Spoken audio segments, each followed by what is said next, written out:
Alright, saya dah nampak setan merah dekat Daily. Kalau dekat H4 dia melantun, apakah lagi Daily kalau ada setan merah? Lagi jauh dia akan junam, alright? Lagi jauh dia akan junam, alright? Tanpa membuang masa, jom saya tunjukkan. Game plan goal pada hari esok. Macam biasa, korang pergi dekat Daily. So, dekat Daily dekat sini. So, korang nampak dekat Daily ni beris sebatang merah ni. Okay, sini setan merah, sebatang setan merah ni. Nampak? So, apa yang korang perlu buat? Korang markingkan saja hari Jumaat ni kalender ni, sini ke sini. Nampak? Bila beris nak mencari peluang untuk sell saja. Dah ada peluang sell, korang sell. So, untuk anchoring sell, korang just tukarkan saja ni merah. Merah itu sell. Nampak tak? So, kemudian korang pergi kepada H4. H4 ni, kalau dia keluar kotak dekat atas, mana dia boleh pergi? Okay? Dekat atas ni, saya nampak dekat sini. Sebab apa? Sini ada sell engulfing di sini. Nampak? So, dekat bawah ni, kalau dia lepas, ke mana dia boleh pergi? Okay, cari support kat mana yang terdekat. Okay, dekat sini. Okay, cari dekat sini support yang terdekat. Okay, di sini, support yang terdekat. Kecilkan sedikit. Nampak? So, nampak jelas? Alright. So, kalau orang kata dia dah tak main pandang ke kiri, dia pandang ke kanan. Cakap ada suka hati mak engkau lah, okay?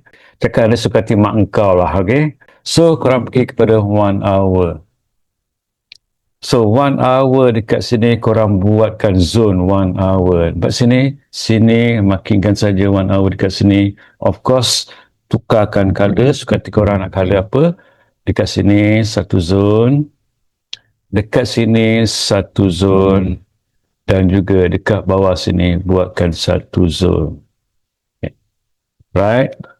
So simple sahaja. Okay, korang boleh main untuk mencari peluang sell, tetapi korang juga boleh curi-curi buy. Curi-curi buy macam mana? Okay, simple saja kalau korang nak buy. Kat sini, M50 drawkan satu trend line dekat sini. Kalau dia break dekat sini, dia pull back dekat sini, ada breakout buy, korang buy, ambil TP dekat sini, dan juga kalau sini dekat ada break, kalau dia break dekat sini, korang boleh ambil sampai dekat sini, alright? Ada breakout sell dekat sini, korang sell. Kalau ada breakout sell dekat sini, macam ni, dia naik.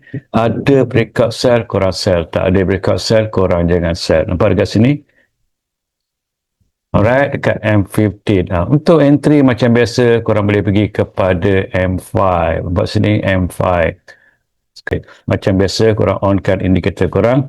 Kalau dekat sini selepas dia break trend line ni, ada keluar signal buy dekat sini, korang buy sajalah. Alright, itu saja. Semoga bermanfaat. I'll see you. Assalamualaikum.